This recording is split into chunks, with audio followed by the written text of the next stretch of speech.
Bonjour, je m'appelle Louba. Je suis russe et tout d'abord, merci Dr Knight d'être venu à Dubaï. J'ai vu de nombreuses vidéos en ligne et je suis d'accord à 80% avec ce qui est écrit dans le Coran. Vous venez de dire que si je suis d'accord avec 80%, cela signifie que tout le reste est vrai, 20%. Pour moi, ces 20% sont essentiels. Je voudrais donc vous poser une question sur l'amour. J'ai l'impression que de nombreux musulmans ont peur de Dieu. Dans le christianisme, le verset le plus populaire est Jean 3h16. Car Dieu a tant aimé le monde qu'il a donné son Fils unique, afin que quiconque croit en lui ne périsse point, mais qu'il entre dans la vie éternelle. Dans le christianisme, Dieu n'appelle pas les gens des créatures mais des enfants. Il aime donc le monde. D'après ce que j'ai compris dans le Coran, si vous n'obéissez pas, je n'aime pas. Si vous obéissez, vous êtes acceptés dans l'amour. Pouvez-vous nous faire part de vos commentaires, ma Sœur, vous avez dit que j'ai mentionné que 80% s'est avéré être correct à 100%. Par conséquent, vous devez croire en 20%. Non, j'ai dit que 80% ont été prouvés comme étant corrects à 100%. En ce qui concerne la science, les 20% restants ne sont ni vrais ni faux. Si, parmi ces 20%, un seul verset s'avérait faux, alors j'arrête de douter du Coran. D'accord. Il n'y a pas un seul verset dans le Coran qui soit prouvé scientifiquement incorrect. Est-ce clair? En tant que scientifique, étudiant en sciences, médecin, j'utilise la logique. Lorsque 80% sont corrects à 100%, les 20% restants, même pas 1% sont faux. C'est seulement ambigu. Ni vrai ni faux. C'est une croyance logique. Je commence à croire en ces 20% également. Pour en venir à votre question, dans le Coran, les gens craignent Dieu et dans la Bible, Dieu est amour. Et vous avez cité le chapitre 3, l'évangile de Jean, chapitre 3, verset 16. Et vous avez dit, Dieu a tant aimé le monde qu'il a donné son Fils unique. Sœur, à quelle Bible faites-vous référence? Quelle version de la Bible citez-vous? C'est la Nive. Nive, la nouvelle version internationale. Oui, oui. Parce que dans la version King James, la citation dit, car Dieu a tant aimé le monde qu'il a donné son Fils unique. Maintenant, engendré a été rejeté comme une interpolation, comme une concoction. Je suis d'accord avec vous. Mais pour en venir à votre question, Fils unique, c'est une erreur. Jésus-Christ, que la paix soit sur lui, n'est pas le seul fils dans la Bible. Si vous lisez la Bible, Éphraïm était fils de Dieu. David était fils de Dieu. Tous ceux qui sont conduits par l'Esprit de Dieu sont fils de Dieu.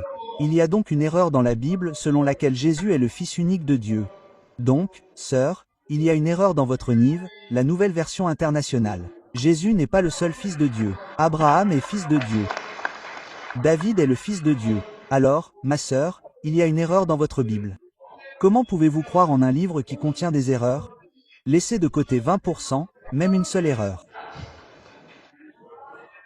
Le Coran dit dans le verset 4 sur 82, ne médite-t-il pas sur le Coran?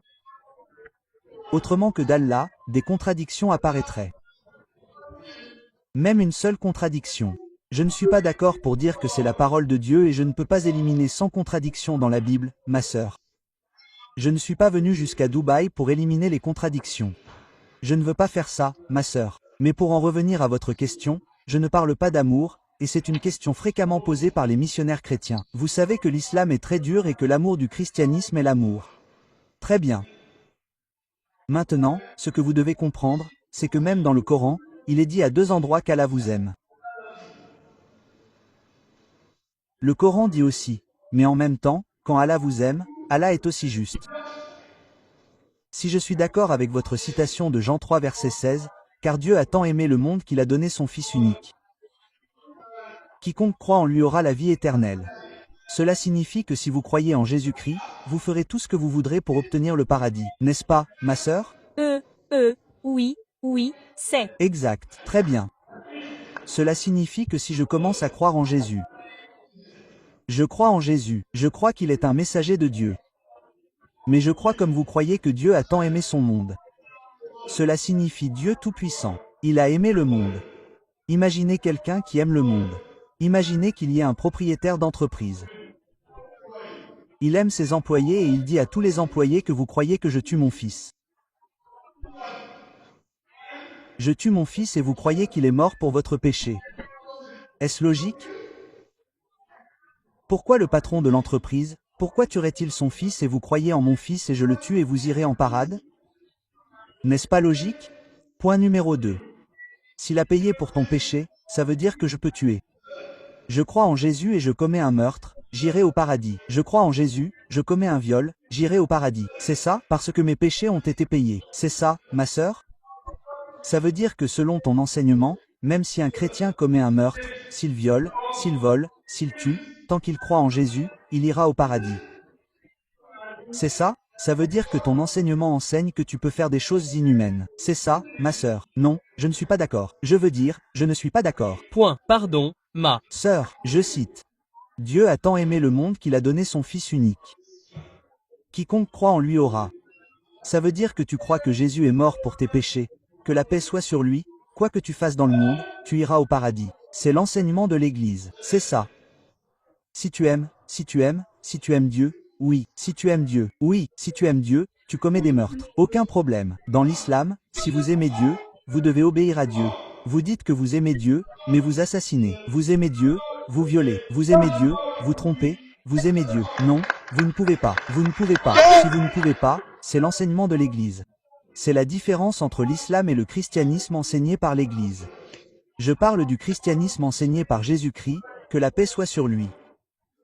Sœur, il n'y a pas une seule déclaration sans équivoque dans la Bible complète où Jésus-Christ, que la paix soit sur lui, dit que je suis Dieu ou que des voix m'adorent. Sœur, si vous pouvez indiquer une seule déclaration sans équivoque, si vous pouvez indiquer une seule déclaration sans ambiguïté dans n'importe quel endroit de la Bible, dans n'importe quelle version de la Bible où Jésus-Christ, que la paix soit sur lui, dit que « je suis Dieu » ou où il dit « adorez-moi, moi, docteur Zaken, je suis prêt à accepter le christianisme aujourd'hui ». En fait, si vous lisez la Bible, Jésus-Christ, que la paix soit sur lui, a dit que c'est mentionné dans l'évangile de Jean, chapitre 14, verset 28. Jésus-Christ, que la paix soit sur lui, a dit « Mon Père est plus grand que moi ». Évangile de Jean. Si vous l'avez lu, l'évangile de Jean mentionne clairement que mon Père est plus grand que moi. Il mentionne également l'évangile de Jean, chapitre 10, verset 29, que mon Père est plus grand que tous. Il est mentionné dans l'évangile de Matthieu, chapitre 12, verset 28, que j'ai chassé le démon par le doigt de Dieu. Évangile de Luc, chapitre 11, verset 20, que j'ai chassé le démon par le doigt de Dieu. Évangile de Jean, chapitre 5, verset 30. Je ne puis rien faire de moi-même. Je juge selon ce que j'entends, et mon jugement est juste, car je ne cherche pas ma volonté, mais celle de mon Père. Jésus-Christ n'a jamais dit qu'il était Dieu. Il n'a jamais prétendu être divin. C'est clairement mentionné dans le livre des Actes. C'est mentionné dans le livre des Actes chapitre numéro 2 verset numéro 21. Amen Israël, écoutez ceci. Jésus de Nazareth, un homme approuvé de Dieu parmi vous par les prodiges, les miracles et les signes que Dieu a opérés par lui, et vous en êtes témoins. Un homme approuvé de Dieu parmi vous par les prodiges, les miracles et les signes que Dieu a opérés par lui, et vous en êtes témoins. Nulle part Jésus-Christ, que la paix soit sur lui, n'a dit qu'il était Dieu. Fils de Dieu signifie une personne pieuse. Dieu Bible. Bible. Si vous lisez la Bible, Dieu a eu des fils par les langues. Quiconque est conduit par l'Esprit de Dieu, est un fils de Dieu. Dans ce sens, Jésus-Christ est un messager de Dieu. Si vous dites dans ce contexte, il est fils de Dieu, je n'ai aucun problème, mais il n'est pas le fils engendré. Il n'est pas le Dieu tout-puissant. Il était un messager de Dieu. Il n'y a pas une seule déclaration sans équivoque, sœur, pas une seule déclaration sans ambiguïté dans la Bible complète où Jésus-Christ, que la paix soit sur lui, dit « Je suis Dieu » ou « Adorez-moi ». Alors, où est la question de l'adorer? Où est la question de croire qu'il est mort pour vos péchés? C'est l'enseignement de la sœur de l'Église. Croyez-vous en la Bible ou croyez-vous en l'Église? Ou en votre Bible? Alors, quel verset me citez-vous, sœur, dans la Bible, sans ambiguïté, sans équivoque, où Jésus-Christ lui-même dit qu'il est Dieu? Un seul. D'accord, j'ai compris. Vous avez compris. Vous avez gagné. Alors, croyez-vous que Jésus n'est pas Dieu? J'ai compris. Il est le messager de Dieu. Machallah, c'est bien. Alors, croyez-vous qu'il y a un seul Dieu, sœur? Oui, je le crois. D'accord. Jésus-Christ a également dit. Jésus-Christ a dit dans l'évangile de Jean, chapitre 16, versets 12 à 14. J'ai beaucoup de choses à vous dire, mais il ne peut pas les porter maintenant. Car lorsque viendra l'Esprit de vérité, il vous guidera vers toute la vérité. Il ne parlera pas de lui-même, mais il dira tout ce qu'il entendra. Il me glorifiera. Ici, Jésus-Christ, que la paix soit sur lui, parle d'un messager à venir, du nom du prophète Mahomet, que la paix soit sur lui. Ma sœur, croyez-vous en Jésus-Christ, que la paix soit sur lui? Jésus, que la paix soit sur lui. Oui, Jésus, croyez-vous en lui? Il dit qu'un autre messager doit venir. Il vous guidera vers toute la vérité. De qui parle ce messager? Par le Saint-Esprit de la Bible. Par le Coran, c'est Mahomet. Non, non, non. Je parle de la Bible. Le Coran, pour le moment, gardez-le de côté. Vous ne croyez pas au Coran. Que dit le Coran? Je sais. Nous parlons de la Bible. Où est-ce que la Bible dit? D'accord. Si vous dites que c'est le Saint-Esprit, lisons le contexte. Ce que j'ai cité vient 7 versets avant. 7 mots avant. Évangile de Jean chapitre numéro 16 verset numéro 7. Il est opportun pour vous de partir, car si je ne m'en vais pas, le consolateur ne viendra pas. Car si je m'en vais, il viendra. Le critère pour que ce consolateur vienne, c'est que Jésus-Christ vienne. Si vous dites que c'est le Saint-Esprit était là avant que Jésus-Christ, que la paix soit sur lui, vienne dans le monde. Il était également là lorsque Jésus-Christ, que la paix soit sur lui, est né. Donc cette prophétie ne peut pas faire référence au Saint-Esprit. Ma sœur, bien sûr, il y a un problème dans la compréhension de la Bible. Le critère pour que le Saint-Esprit vienne, c'est que Jésus-Christ vienne, que la paix soit sur lui. S'il ne s'en va pas, ce consolateur ne viendra pas. Donc si vous pensez que cet esprit et ce consolateur sont le Saint-Esprit, vous vous trompez. Le Saint-Esprit était déjà là avant que Jésus-Christ vienne dans ce monde, que la paix soit sur lui. Le Saint-Esprit était là à la fête de la Pentecôte. Le Saint-Esprit était là dans le ventre d'Élisabeth. Qui a dit cela? La Bible le dit. Donc, ma sœur, cela ne peut pas faire référence au Saint-Esprit. À qui cela fait-il référence? Pas de commentaire. Il ne parlera pas de lui-même. Toute cette année-là, il parlera. Lorsque le prophète Mahomet a reçu la révélation, que la paix soit sur lui, il n'a pas dit ce qu'il avait entendu, il l'a répété. Donc ce Saint-Esprit n'est personne d'autre que de parler du prophète Mahomet, que la paix soit sur lui. De plus, si vous lisez dans le Cantique des Cantiques, chapitre 5, verset 16, il est dit en hébreu Zoudi Jérusalem, il est dit qu'ils traduisent Muhammadim, sa parole est là dans l'Ancien Testament, mais ils traduisent Muhammadim par tout à fait charmant. Il est mentionné par son nom. Il est également mentionné dans le livre d'Isaïe, chapitre 29, verset 12. Lorsque le livre lui sera donné, il dira, « Je ne suis pas instruit ». Lorsque l'ange a dit, « Lis », il a dit, « Je ne suis pas instruit ». C'est exactement ce qui s'est passé lorsque l'archange Gabriel a donné le livre que Jiblam a donné lorsque la première révélation est venue à Mahomet, sallallahu alayhi wa salam, il a été dit à Mikra, « Lis ». Il a dit, « Je ne suis pas instruit ». La même chose qui s'est produite avec le prophète Mahomet est prophétisée dans le livre d'Isaïe, chapitre 29, verset 12. Quelle personne a dit quand l'ange a dit « Lis », il a dit « Je n'apprends pas ». C'est le prophète Mahomet. Je ne fais que citer la Bible. Je ne suis pas encore arrivé au Coran. Vous ne croyez pas au Coran. Laissez le Coran de côté. Venez à des termes communs comme vous. Le seul prophète qui a loué Jésus-Christ, que la paix soit sur lui, sallallahu alayhi wa salam, me glorifiera. Quel prophète a glorifié Jésus, que la paix soit sur lui? Sœur, savez-vous que le Coran a cité le nom de Jésus-Christ, que la paix soit sur lui, 25 fois? Oui, je le sais. 25 fois par son nom. Il y a un chapitre au nom de Mariam, la mère de Jésus-Christ, que la paix soit sur lui. Il n'y a pas de chapitre au nom de la mère du prophète Mahomet, que la paix soit sur lui, ou de l'épouse du prophète Mahomet, que la paix soit sur lui. C'est le nom de Mariam al-Issam. Je vous pose la question. La Bible dit qu'il me glorifiera. Quel prophète a glorifié Jésus-Christ, que la paix soit sur lui? C'est le prophète Mahomet. D'accord. Alors pourquoi ne crois-tu pas au prophète Mahomet, ma sœur? Donc, si tu dois être une bonne chrétienne, il est obligatoire que tu suives les enseignements de Jésus-Christ selon lesquels un autre messager est censé venir, tu dois le suivre. Donc, tu ne peux pas être une bonne chrétienne tant que tu n'acceptes pas le prophète Mahomet, que la paix soit sur lui. Ma sœur, veux-tu être une bonne chrétienne ou pas? Ma sœur, veux-tu être une bonne chrétienne ou pas? Bien sûr que oui. Alors pourquoi ne crois-tu pas en Jésus-Christ, que la paix soit sur lui? Non, je crois que j'aime Jésus plus que toi. Tu sais, ma sœur? Oui, j'aime Jésus plus que toi. D'accord? Parce que je suis ses enseignements. D'accord? Tu sais que Jésus-Christ, que la paix soit sur lui, a dit dans la Bible que si tu lis la Bible dit que la femme doit être couverte. Si vous lisez la première épître aux Corinthiens, chapitre 7 sur 5-7, la femme qui découvre ses cheveux doit être rasée.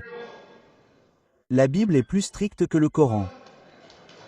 Aucun verset du Coran ne dit que la tête de la femme doit être rasée. La Bible est plus stricte. Ma sœur, avez-vous vu la photo de la mère Marie? Ma sœur, avez-vous vu la photo de la mère Marie? Qui, Marie, avez-vous Vu la photo de la mère Marie? Je ne crois pas à ça sur les photos que les gens montrent. Bien, oubliez à quoi elle ressemble. Mais que porte-t-elle? Elle est à moitié découverte. À l'église, elle est sainement découverte. Pardon, son corps est découvert. Non, sa tête est-elle couverte ou non? Dans les églises. Oui, elle est couverte. C'est donc ainsi qu'un vrai chrétien devrait s'habiller. La tête est couverte, tout le corps est couvert. Vous voyez, si vous regardez les religieuses, comment sont-elles habillées? Alors, ma sœur, ma question est, pourquoi ne suivez-vous pas les enseignements de Jésus? Pourquoi ne croyez-vous pas au prophète Mahomet? Jésus-Christ, que la paix soit sur lui, a dit que vous devez croire au prophète Mahomet. Vous devriez donc croire. Croyez-vous au prophète Mahomet, ma sœur? Non, je crois ce qui est dit dans le Coran. Non, croyez-vous qu'il est un messager de Dieu? Oui, j'y crois. Alors vous êtes musulmane. Si vous croyez qu'il n'y a qu'un seul Dieu et si vous croyez que Jésus n'est pas Dieu et qu'il est un messager de Dieu et que vous croyez que Mahomet est un messager de Dieu, vous êtes musulmane. Les deux choses minimales requises pour que quiconque entre dans le giron de l'islam sont de croire qu'il n'y a qu'un seul Dieu et de n'adorer personne d'autre que ce Dieu, et de croire que le prophète Mahomet est un messager, de croire également que Jésus est un messager, puis la pratique vient lentement. D'abord, vous prenez l'admission, puis la crèche, la première norme, la deuxième norme, lentement. Donc si vous croyez qu'il y a un seul Dieu, que Jésus est un messager et que vous croyez aussi que Mahomet est un messager, que la paix soit sur lui, alors vous êtes musulman. Ma sœur, qui aimerait le dire en arabe? Voulez-vous le dire en arabe? Oui, d'accord. Je suis d'accord. Dites en arabe que vous croyez qu'il y a un seul Dieu. Et que vous croyez que le prophète Mahomet est un messager de Dieu. D'accord, ma sœur. D'accord. Quelqu'un vous force-t-il à accepter l'islam? Pas du tout. Donc, vous le faites de votre propre gré, de votre libre arbitre. D'accord, dites en arabe et répétez.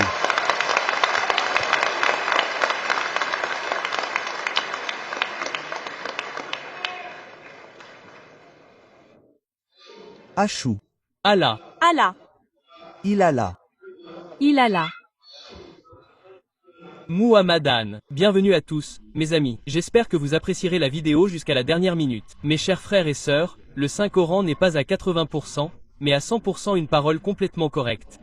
Pourquoi? Parce que le Saint-Coran est en arabe, il est en langue arabe, et quand le Saint-Coran a été révélé, à cette époque la langue arabe était, on peut dire, une langue très avancée, et la plupart des gens utilisaient la langue arabe pour se battre.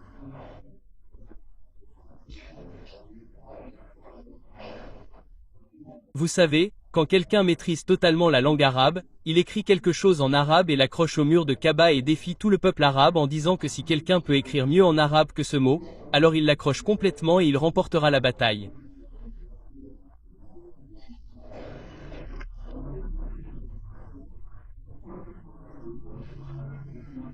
Donc, c'est ainsi que cela s'est produit, après tant d'années, lorsque l'islam a finalement été établi, et quand l'islam est né, l'islam a complètement écrit la chose et quelqu'un l'a accroché au mur.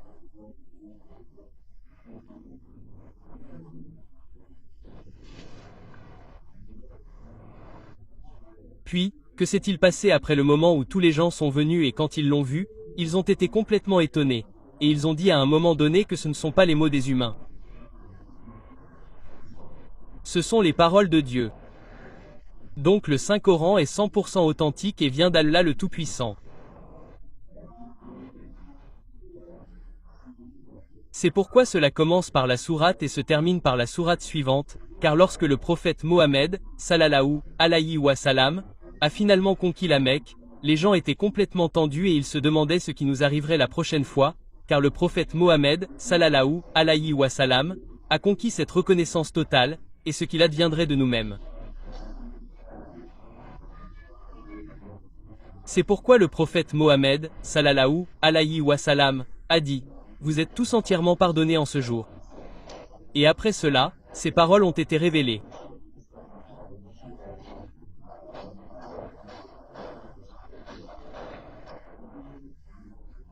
Ces paroles ont donc été complètement révélées au moment de la conquête de la Mecque et elles ont été très bien interprétées, et je pense que c'était les dernières paroles, la dernière sourate du Saint-Coran. Le Saint-Coran est donc authentique. Il n'y a rien dans le Saint-Coran qui puisse être considéré comme négatif ou non. Maintenant, la science prouve encore les paroles du Saint-Coran. Il y a 1450 ans, le Saint-Coran a été révélé et jusqu'à aujourd'hui, le Saint-Coran est dans son état d'origine. Personne ne pourra le changer. Personne ne pourra le remplacer. C'est pourquoi, dans le Saint-Coran, Allah Tout-Puissant dit, « La plupart des gens ont fait des recherches sur le Saint-Coran, et je pense que beaucoup de non-musulmans ont recours à l'aide dans les domaines de la science et de la technologie, de l'aviation et de la technologie. »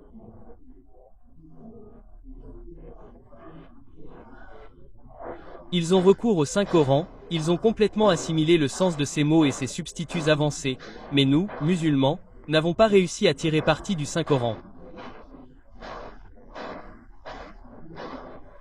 Le Saint-Coran est donc le livre le plus avancé sur Terre et nous trouverons des millions de récitateurs du Saint-Coran. C'est pourquoi le livre le plus lisible sur Terre est le Saint-Coran. Vous pouvez effectuer une recherche à partir de l'IA, où que vous soyez, et ils vous donneront directement la réponse. Oui, le Saint-Coran est le livre le plus lisible sur Terre et il est tiré du Saint-Coran.